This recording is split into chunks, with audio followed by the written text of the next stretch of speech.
Hello viewers, অনেকে জানতে চেয়েছেন আপনারা যারা আইফোনে 26 iOS আপডেটটা দিবেন কতটুকু জায়গা এই আপডেটটায় নিয়ে থাকে। তো চলুন আমরা দেখি আজকে যে iOS 26-এ কতটুকু জায়গা খায়।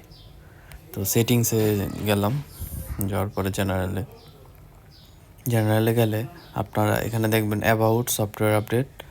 তো সফটওয়্যার আপডেটটা হচ্ছে আমার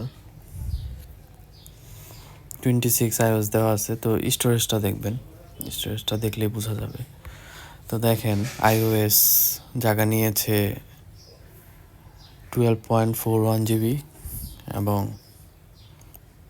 সিস্টেম ডাটা 5.33 জিবি, টোটাল প্রায় 18 জিবি আমার এই iOS-এ নিয়েছে।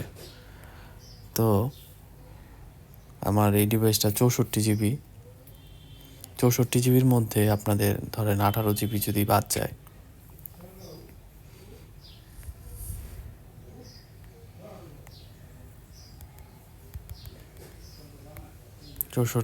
18 জিবি বাদ দিলাম, তো আপনারা প্রায় 46 জিবির মতো ইউজ করতে পারবেন আর কি। 64 জিবি ডিভাইসে আপনারা যদি iOS 26 আপডেটটা দিয়ে দেন তাহলে 46 জিবি স্টোরেজ ব্যবহার করতে পারবেন। তো এই ছিল আজকের ভিডিও।